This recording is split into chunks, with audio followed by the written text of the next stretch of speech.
Hey guys, it's Sonia here. Well, yesterday I posted the video about the Canada Post strike, and I discovered that you guys didn't even know that this was happening. So I guess your media is not covering it. So I thought I would give you some more information about the strike, why they're striking, how long it's been going on, how it's affecting us, and what the government is or isn't doing about it. This situation, in one sentence, I would say Canada Post is holding Canada hostage. Canada Post is a crown corporation. It's basically a government service, and it's the only postal service that goes to all areas of Canada. We have a really big country here. Check it out on a map. It's huge, and this is the only service that delivers to all the rural addresses, no matter where you are in Canada. So having a complete strike with a complete stoppage of what should be considered an essential service, to have that go on for 16 days now, or maybe it's 17. To me, that's completely unacceptable. So why are the union workers striking? First of all, they want a 22% pay increase in the next 4 years. From what I heard, their pay right now is about $22 an hour, $22.50. They want it to go up to $27.50.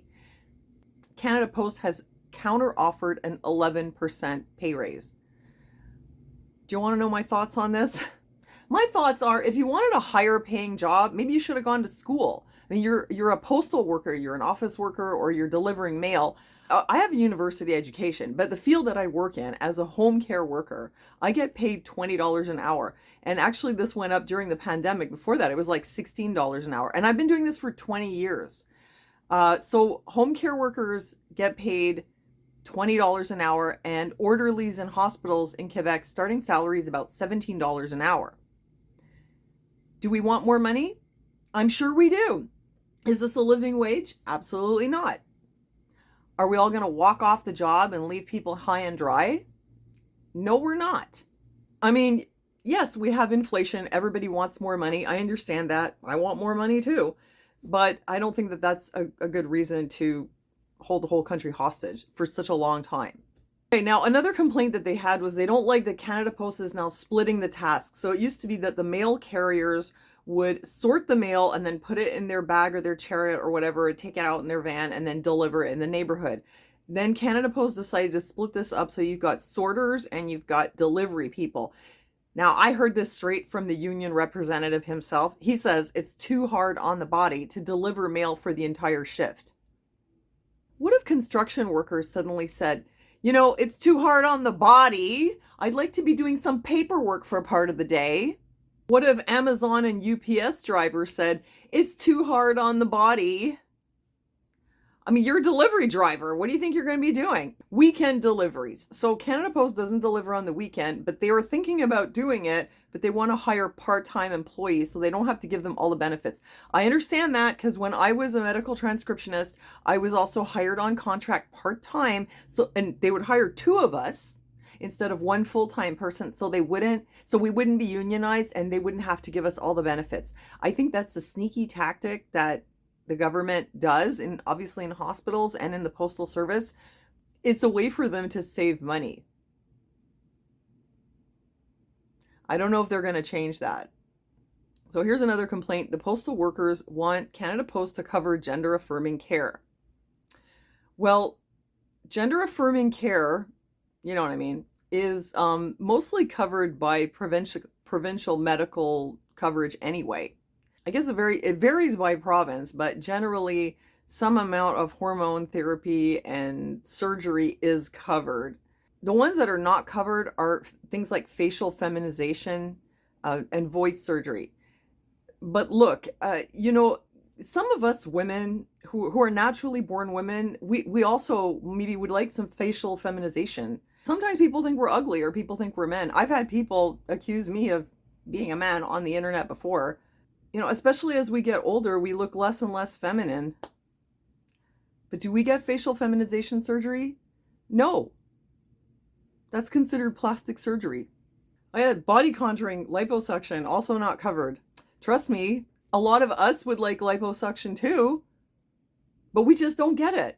So if you're transgender, why should you be able to do all this great stuff to make you look like a movie star when we can't do it? So let's talk about how this postal strike has been affecting Canada. And I want to talk about the media coverage because the question is, will there be a back to work order? If you know what to look for, you can find clues that will tell you what direction the government is intending to go in.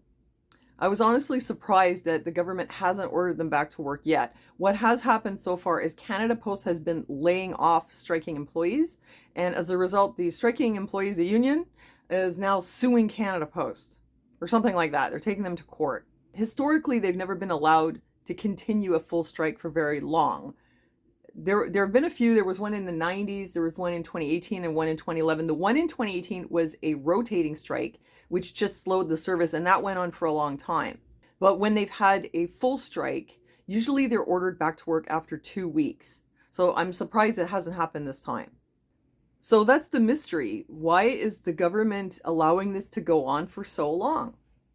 Usually when governments do things, it has to do with sometimes trying to make themselves look good to their voters, you know? And we do have an election coming up pretty soon. So the parties that I think have the most power right now, obviously the Liberals and the NDP, who have kind of created like a united front with the Liberals. Apparently, even if the Liberals wanted to order them back to work, they would have to have the support of one of the other parties. And that wouldn't be the NDP, because the NDP is opposed to a back to work order. So I know that we supposedly live in this great free country where we have this free press, but really our press isn't so free. It's controlled in a large part by the government because of the government funding that they give them. So you can get a feel for where this is going by looking at the media coverage. So here is what the media coverage has been focused on. Santa mail. Can't send the letters to Santa. Honestly, that's not a big deal. I don't think that's going to get people too wound up. Gifts and Christmas shopping being interrupted. Not a big deal. Packages being stuck in the mail. Your shopping being stuck in the mail. Not that big of a deal. Oh, the effect on e-commerce. But they're framing it like most of the e-commerce providers are able to switch to other carriers. However, that's not true. For two reasons. One, some of our platforms don't give that option, like mine on Poshmark. And B, because there is no other carrier that goes to all addresses in Canada.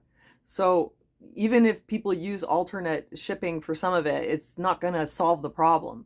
And on that end, here's a headline. Media coverage is centering business interests, not the interests of workers, as in Canada Post workers. However, what do you think business is? You think it's just these huge corporations? What about us? Like tons of us are just like individuals running small businesses. What about our interests? What about our finances? What about our ability to provide for our families? We're workers too. We're just independent workers. So this headline kind of polarizes it, like big businesses, corporations versus, oh, the little people, the postal workers. No. There's a lot of little people involved on both sides that are affected. So what's interesting about that is the way that that headline would be interpreted is, to me, it looks like they're trying to sway people to be more supportive of the strike continuing. Here are some other things that have been covered. Rural mail not being delivered, as I mentioned. I don't think people realize how serious that really is, though. Medical supplies not being able to be delivered. For people like diabetics, people who need orthopedic stuff, that's a serious problem for those people. A bride's wedding decor got stuck in the mail. Okay. Someone's father's ashes got stuck in the mail. Charity fundraisers are being threatened by this because a lot of people still donate with checks. But for that, they're just saying, well, you can just donate online. Travel documents like passports and visas getting stuck in the mail. And they also told us that Fluvog is making deliveries in person. So if you look at the kind of coverage, it's not very alarmist. It's not like, wow, look at this horrible impact it's having on people. Look at people who have sent out specimens for testing for cancer, for example. There was one report covering that, but how many people are waiting for their results to come back, results that have been sent out to a lab, and they're not able to get it? How many people are not able to get, maybe, for example, supplies for a urinary system or who knows what? And again, even if in the big cities we can use alternate providers, in the rural areas, it's not an option. I mean, the bottom line is that this is having a serious impact on your everyday Canadians' finances, health, and whatever else they need. This is the only Canada-wide provider, and it's the only one for letter mail too. So like any kind of checks, bills, whatever you might still be getting on paper, that's all suspended. Well, except for social assistance checks, they're making an exception for those. So unfortunately, the picture that this paints to me is that the government isn't pushing us to want the strike to end. What they do is they'll do surveys and they'll see where the public opinion is, and then they'll encourage the media coverage to go in the direction they want to sway public opinion. That's what they did during the pandemic. That's what they always do. So what they're asking is whether you support the Canada Post or the postal workers strike, the Post or the union employees. I guess post me. I mean, what about just the back to work order? What about just supporting all Canadians and the fact that we need this essential service? But anyway, this is the question they've been asking, and then they're breaking it down by demographics, such as, you know, who you would vote for, what your income is, or your age, and stuff like that. And it's split. It's split with most people said that they support Canada Post. Again, not Canadians, but Canada Post. You know, can I just tell you that I don't like the way they phrase their surveys, because they always give you like two bad answers. You know what I mean? So most of the public opinion is swayed towards away from the union workers, but maybe it's not enough.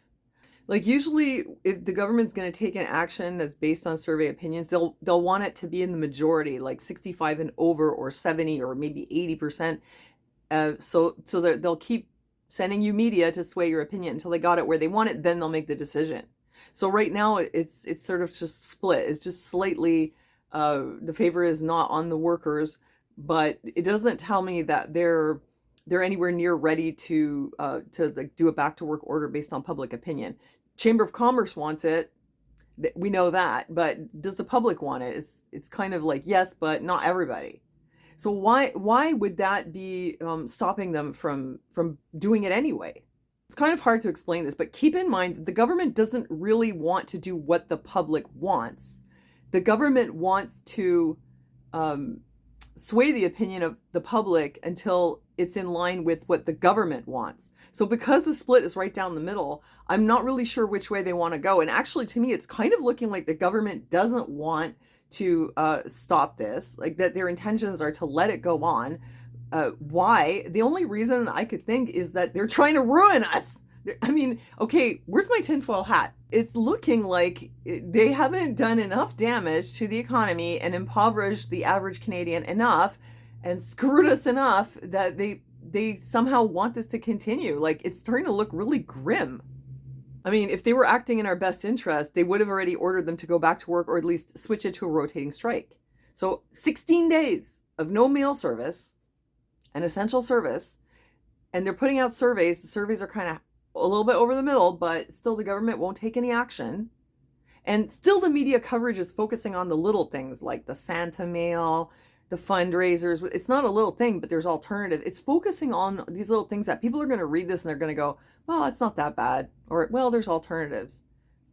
But the reality on the ground is it's just having a massive, massive impact on everybody. We can't get what we need. We can't do business. It's, you know, alternatives are complicated. I mean, look what I've been going through trying to figure out how to use other platforms.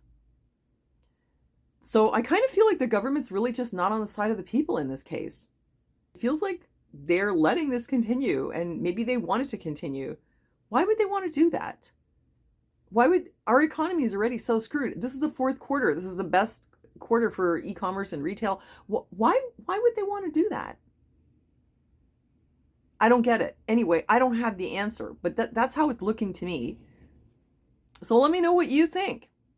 And my Poshmark, if you'd like to visit it. I feel like, well, why? I can't send anything, but check it out. It's poshmark.ca/closet/Elga's Bazaar. And I'm getting on eBay now. I have a one listing. My shop is called Elga's Bazaar, but it's not really a shop. It's just a listing for now. But the point is that if you guys want anything, let me know in the comments. Actually, just email me, thetruthergirls@gmail.com.